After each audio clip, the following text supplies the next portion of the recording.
Bapak kita Kartono, si jenius dari timur, guru dari R.A. Kartini.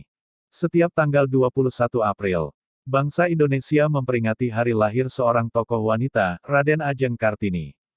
Kartini dianggap menjadi sosok wanita paling berjasa karena memperjuangkan emansipasi wanita, yaitu persamaan hak di setiap sendi kehidupan dengan kaum pria.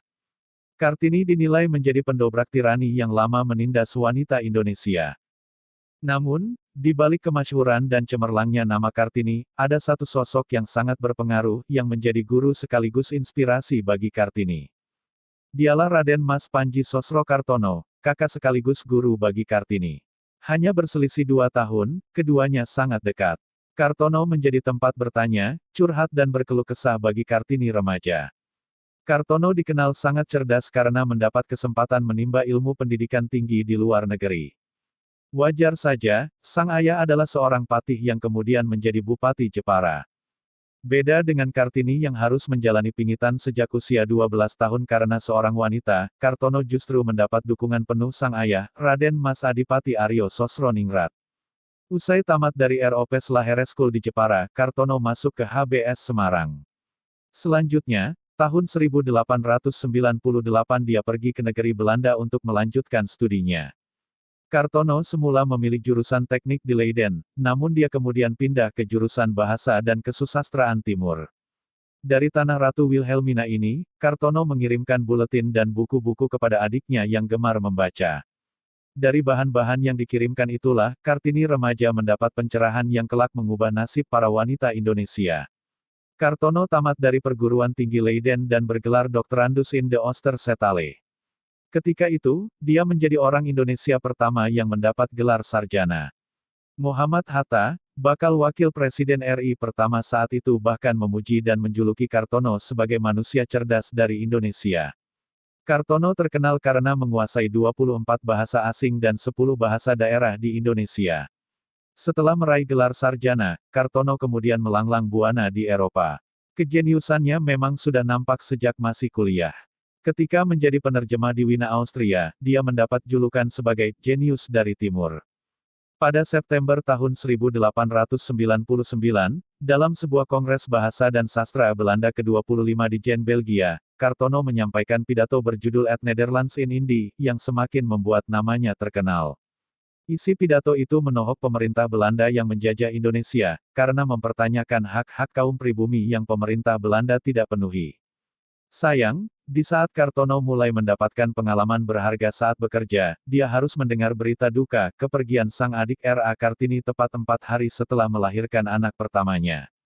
Ketika memasuki masa Perang Dunia Pertama, Kartono kemudian melamar di koran The New York Tribune.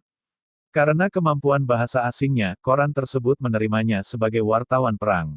Kartono mendapat pangkat mayor dari tentara sekutu, agar lebih mudah meliput di medan perang. Meski bertugas di area bahaya, dia menolak untuk membawa senjata.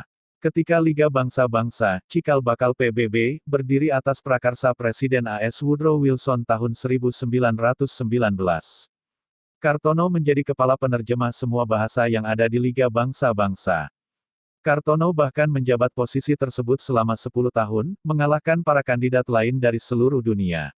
Dia selanjutnya menjadi atase kebudayaan Kedutaan Besar Perancis di Belanda. Dalam sebuah kisah, Kartono pernah menjenguk anak sahabatnya yang sakit parah. Ketika itu, sejumlah dokter spesialis terkemuka sudah menyerah tak bisa menyembuhkan sang anak. Ketika menemui anak sahabatnya itu, dia meletakkan tangannya ke dahi sang anak. Ajaibnya, sang anak langsung sembuh. Sontak berita tersebut cepat menyebar dan membuat heboh dunia medis di Belanda. Seorang ahli psikiatri dan hipnos kemudian berhasil menjawab misteri tersebut. Kartono ternyata memiliki pesona magnetisme, semacam gelombang elektromagnet yang besar yang tidak Kartono sadari. Pengalaman itu membuatnya ingin belajar dunia medis, psikometri dan psikoteknik di perguruan tinggi Prancis. Namun, karena dasar ilmunya adalah kesusastraan, dia tak bisa menjadi mahasiswa kedokteran. Kartono akhirnya memutuskan pulang kampung untuk membaktikan ilmunya di tanah air. Tiba di Indonesia, dia bertemu dengan sahabatnya, Ki Hajar Dewantara pendiri Taman Siswa, yang kelak memperoleh gelar sebagai Bapak Pendidikan Indonesia. Kartono mendapat pemberian berupa sebuah rumah panggung, berdinding anyaman bambu yang ia rubah menjadi perpustakaan. Dia juga mendapat amanat menjadi Kepala Sekolah Nasional Middleburg School di Kota Bandung. Rumah Kartono selalu ramai menjadi tempat berkumpulnya para tokoh muda pergerakan nasional, termasuk bakal Presiden RI pertama, Soekarno. Kartono juga mendirikan rumah pengobatan spiritual yang bernama Pondok Darussalam. Metode pengobatannya begitu melegenda karena hanya menggunakan media air putih, huruf alif dan wejangannya. Dia bahkan terkenal dengan julukan, Dokter Air Putih. Ada juga sebuah cerita yang melegenda, ketika belum ada kamera canggih dan drone, dia sudah memotret kawah Gunung Kawi pertama kali dari udara.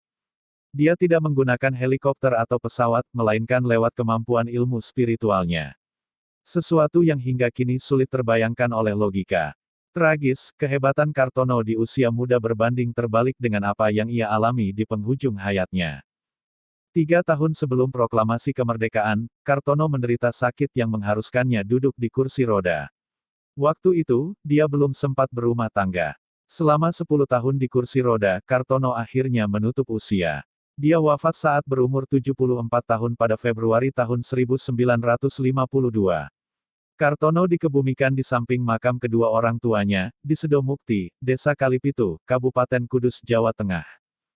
Satu hal yang miris, jasa Kartono seolah dilupakan oleh pemerintah dan generasi muda zaman sekarang. Nama Raden Mas Panji Sosro Kartono bahkan tak masuk dalam daftar pahlawan nasional Indonesia ataupun pahlawan pergerakan kemerdekaan Indonesia.